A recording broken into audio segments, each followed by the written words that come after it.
Let's talk Tanya for the 13th of Elul. In yesterday's Tanya, the Alter Rebbe introduced us to two different types of personalities. There is the Jew whose soul is rooted in God's chesed, and the divine attribute of kindness. And then there are those whose souls are rooted in the divine attribute of gevura, of discipline and severity. And this is not about good or bad. One is not better than the other. It's two different types, two different modes of divine service. We know Avram personified chesed, Yitzchak personified gevura, and both of them are our holy patriarchs. Back in the times of the Mishnah, around 2,000 years ago, there were two yeshivas. There was one yeshiva called Beis Hillel, the house of Hillel, and that was the yeshiva that was founded by Hillel, who personified kindness, patience, chesed. And then there was another school called the Beis Shammai, the house of Shammai, the yeshiva of Shammai, founded by a colleague of Hillel, whose name was Shammai, who was known for the opposite, known for his discipline, his severity, his high expectations of others and of himself.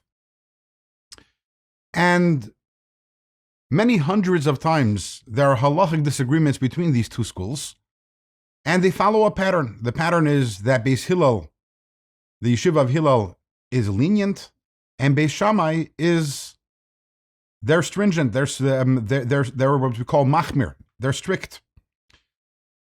And the way the Alter Rebbe explains it, the reason for this is because Beis Hillel was chesed, was kindness, and therefore, when it came to a certain object, and the question is this object kosher or not kosher? Can this object be used for a mitzvah or not for a mitzvah? Beis Hillel looked at that object with kindness and said, yes, let's allow it to be elevated to holiness. And Beis Shammai was severity, and always looking to see, is this perfect? Is it correct? Is it right? And if it isn't perfect, no, then it can't be elevated to holiness. But what's interesting is that there is an entire chapter in the Mishnah which discusses the different arguments. It's a small percentage of them, but a significant amount of times where Beis Shammai and Beis Hillel disagreed with each other, but Beis Hillel was stringent and Beis Shammai was lenient. Now, how is that? Beis Hillel is chesed and Beis Shammai is gevura. And the answer is that even someone whose soul is dominated by chesed also has gevura. And even someone whose soul is dominated by gevura also has chesed. We find this also by Avram Avinu, who, as mentioned earlier, Avram Avinu was the epitome of chesed, of kindness. But after the test of the Akedah, when God asked him to sacrifice his son, so Hashem turns to Avram and says, Ki ata yadaiti, now I know, ki yirei elikim ata, that you are someone who fears, who reveres God. So we see that Avram also had yira, also has this gevura, has this severity, this awe and this reverence.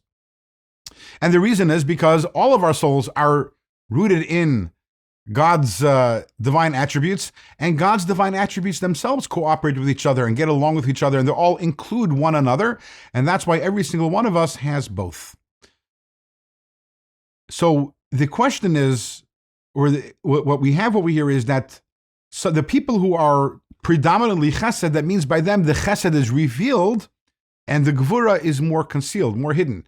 And the same is true in the opposite way. The people who are predominantly gevura, that means that the gevura, the severity, is more revealed and the chesed is more concealed.